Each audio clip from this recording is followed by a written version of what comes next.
waxaanu halkan la joognaa gudoomiyihii gobolka taliyihii ciidamada bilayska gudoomiye ku-xigeenkiisii gudoomiyihii degmada dhankanna waxaa iga xiga mas-uuliyiintii dowladda federaalka wasiirka arrimaha gudaha wasiirka howlaha guud wasiiru dowlaha ku-xigeenka wasaaradda warfaafinta dhowr saacadood ayaanu hadda anagu la soconnay howlwadeennada gobolka intii ka horreysana waxay ku howlanaayeen sidii ummadda dhibtan ku habsatay ay mataqaanaa waxula qaban lahaayeen bal inta ta gobolka aanan iman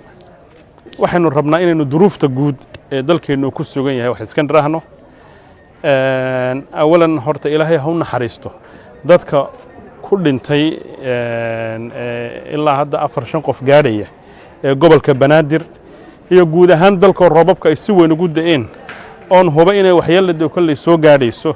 nimcada ilaahay uu inagu manaystay ee roobka ah dhibteedana way leedahay markay biyuhu ay daad isu bedelaan oo tan bataan dalkeenna 4tii gu ee u dambeysay roob badani ma diin 5tii gu ee u dambeysay abaar iyo ma arkaysaa macaluul iyo duruufo adag bay dadku ku sugnaayeen ilaahay roob laxaad leh ayuu inagu galladay oo dalka Soomaaliyeed cirif ilaa cirif ama geeyiga ay Soomaalidu degtaba ka wada daayay kulli reer miyigii iyo xoolo dhaqatadii iyo beeraleydii way ku diirsadeen laakiin waxyeeladiisana wuu la yimi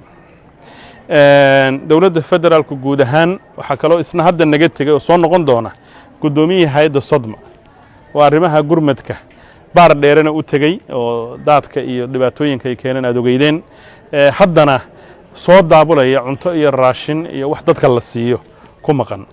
wasaaradda waa hay'adda hoos tagta wasaaradda arrimaha gudaha wasiirka howlaha guudna wuu joogaa duruufta dalka ka jirta ee marna ay keenayso roob la'aantu marna ay biyo baxdada iyo daaradku keenayaan waa xaqiiqooyinka ay Soomaalidu la nooshahay dhibaatooyin jira weeye laakiin dhibaatooyinka intii aadama wax ka qaban karo waxa weeye doorka dawladda ugu weyn oo dawladba wax ka qaban karta marka guud ahaan hay'adaha saadaaliya cimilada iyo sida waayuhu ay noqonayaan waxay sheegayaan in roobab badan ay dii doonaan waxyeeladoodana way yeelanayaan marka in dadka run ahaantii la wacyi geliyo ayaanu ku talinaynaa wasaaradda warfaafinta iyo warfaafinta madaxa bannaanba inay ummadda Soomaaliyeed u sii sheegaan in daarad fara badan iyo waxay jirayaano laga gaashaanto taasi waa araah guud tan kale gobolka hadday noqoto goobo fara badan baanu saacadihii hadda u dambeeyay soo kormeernay buulaxoobay gudoomiyahan u raacnay duruuftaana soo aragnay 5 boylood ba halka ku jiray oo biyaha dhureeyay ilaa iyo xilligii roobku istaagay waxaanu soo marnay iyana hadda warta nabadan joognaa dhanka iyo number 4 iskuul booliisiya meelahaas oo dhan baanu soo marnay intii aanu ka gaadhaynay duruufo adag baa ka jiray dadka baa mushtari ahaan aad bay u dhibanaayeen qolo hospital yar meel ku haysata oo clinic oo aan ciidaba u iman maanta oo dhan oo dadkii ay ka mashquuleen baanu arkaynay muqaaxiyo furan oo ciidaba aanay tagaynin waa baa mushtariga saameyntiisa dan yartii iyo dadkii duruufahaada ku noolaa guryahooda aanay aad u adkayn cariishiyada iyo balbalooyinka iyo ku noolaana waad sawiran kartaan horta marka u horeysa indhahayagaanu ku soo aragnay duruuf adag waxaanu rabnaa inaanu si buuxda oo mug leh u bogaadinno maamulka gobolka heegan bay ku jiraan rag iyo dumarba hadda Saynab iyo hablihii ka shaqeynayay degmadani cuntay u karinayaan hooyooyinka iyo dhallaanka halkan ku sugan 72 qoys weeye kuwii kale degmooyinka kala joogana saasa loo dadaalaya horta gudoomiye waxaanu rabnaa haddaanu nahay dawladda federaalka aad ka wada shaqeyn doontaan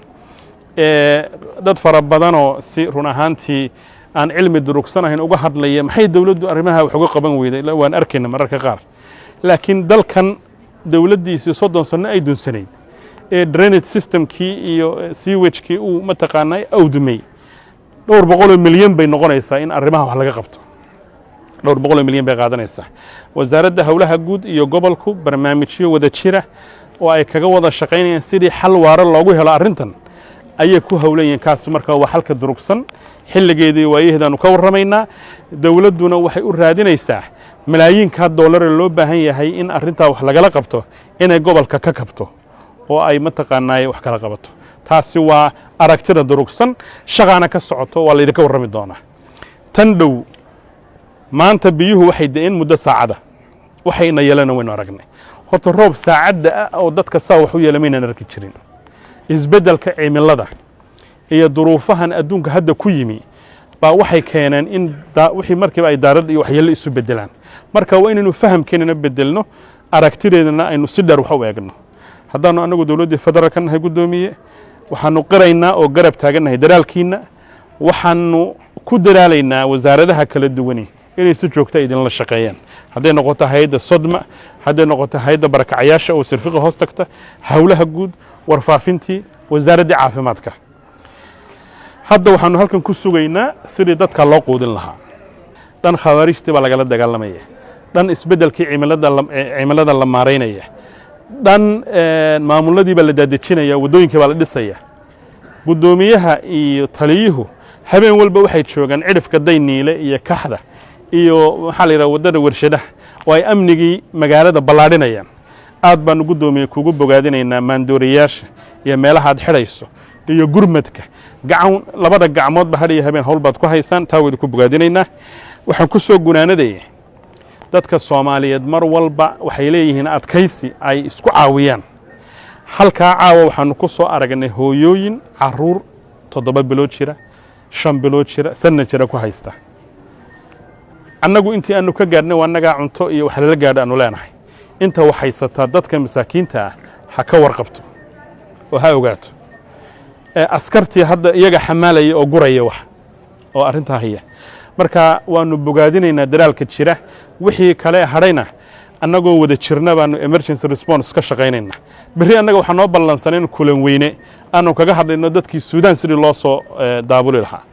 waxaa kaloo jira qorshe hadda aad ogtihiin sidii dagaalka loo sii wadi lahaa 1,000 hawlood oo emergency ah baynu ku hawlanahay insha Allah ta'ala laakiin sanadaha soo socda dawladnimo xasilan oo aan wixii reaction aanu ahayn iyo mataqaana ka daba tage ka sii feejigan oo qorshayaal sii dejisatay baynu ahaan doonaa guul baan u rajaynaynaa dhalinyarada askartaanu bogaadinaynaa hawlwadanadan bogaadinaynaa hablahaanu bogaadinaynaa hadda cuntada karinaya sidaasaanu u dul taagnaanaynaa dadka intii baahanba intii tabaran aanu dalaalaynaa ganacsatada iyo booyadaha iyo baac mushtariga dadkooda taageerayna aad baan u bogaadinaynaa ilaahay haynoo yasiro roobka barakadiisa waynu aragnaa wixii waxyeelana ilaahay haynaga furudeeyo dadka intii dhimatayna waa la aasaya degdeg baa loo aasaya intii dhaawacaana meelahooda lagu booqanaya inta kale nugulna